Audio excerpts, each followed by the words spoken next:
Hello বন্ধুরা, আজ আমি আপনাদের কাছে নিয়ে চলে এসেছি একটা সিম্পল অ্যান্ড টেস্টি রেসিপি। এই রেসিপিটার নাম হলো সুজির পরোটা। এই ভিডিওটা স্কিপ না করে পুরোটা দেখুন যে আমি কি কি ইনগ্রেডিয়েন্টস ইউজ করেছি এই রেসিপিটাতে। প্রথমে কড়াইটা গরম হয়ে যাওয়ার পর ওতে আমি 2 চামচ ঘি দিয়ে দিলাম।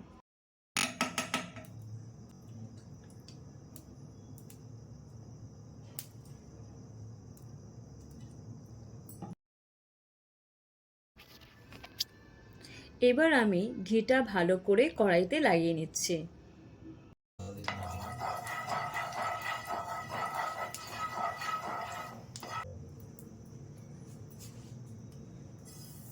বন্ধুরা, যখন আপনারা ঘিয়ের মধ্যে সুজিটাকে ভাজবেন না, তখন কিন্তু গ্যাসের ফ্লেমটা একদমই লো রাখবেন, না হলে কিন্তু সুজি পুড়ে যাবে। এখানে দেখুন সুজি আর ঘি খুব ভালোভাবে মিশে গেছে। এবার আমি এর মধ্যে জল দিয়ে দেব। আমি এখানে 300 ml জল ব্যবহার করেছি। আপনারা কিন্তু সেইভাবে মেপে কিন্তু জল ব্যবহার করবেন।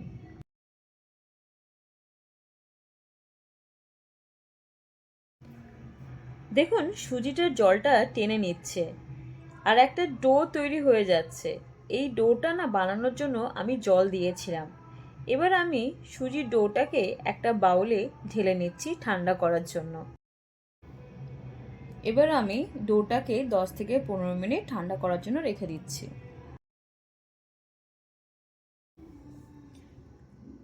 এখানে সুজিটা ঠান্ডা হয়ে গেছে। এবার আমি দিয়ে দিচ্ছি 2 চামচ ময়দা। এই ময়দা দিয়ে ভালো করে সুজিটাকে আমি মাখিয়ে নেব।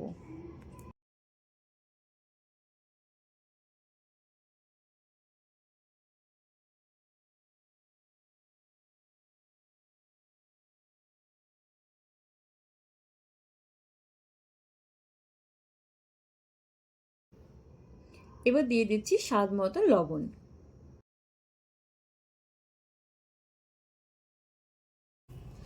ডোটা আমার মাখানো কমপ্লিট হয়ে গেছে। এরপরে এখানে আমি একটু রিফাইন অয়েল অ্যাড করে আবার একটু মাখিয়ে নেব ভালো করে। একটু ভালো করে একদম ধ্যাসে ধ্যাসে মাখাতে হবে। তারপরে এটা আমি 10 মিনিটের জন্য এটা রেখে দেবো।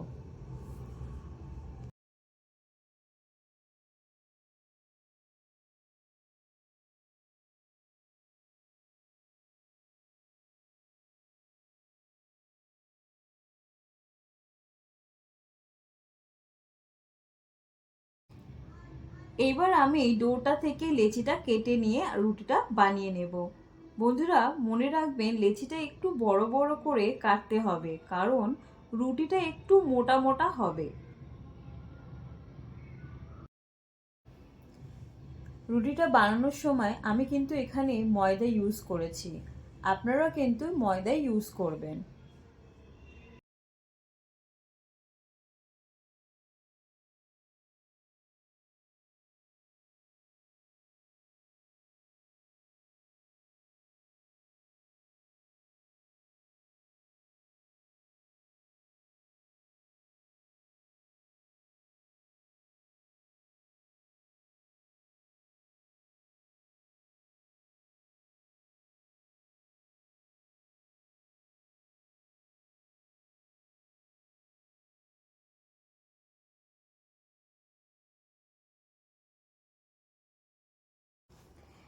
এবার তাওয়াতে রুটিগুলো দিয়ে দিলাম। এপাশ ওপাশ করে আমি রুটিটাকে ভেজে নিচ্ছি।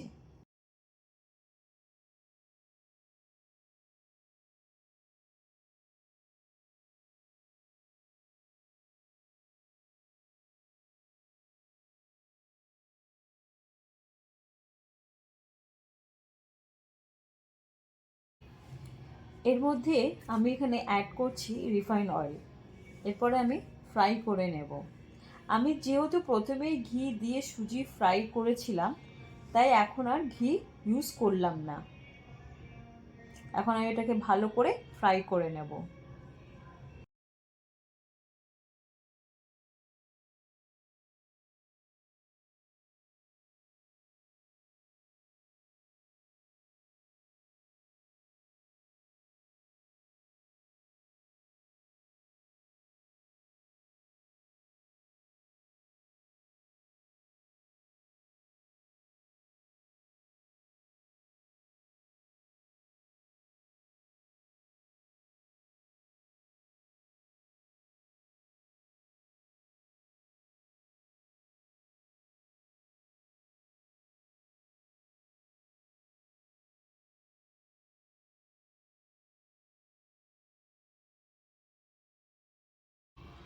সো বন্ধুরা দেখুন আমার সুজির পরোটা রেডি হয়ে গেছে, দেখতে ভীষণ টেম্পটিং লাগছে আর সফট হয়েছে।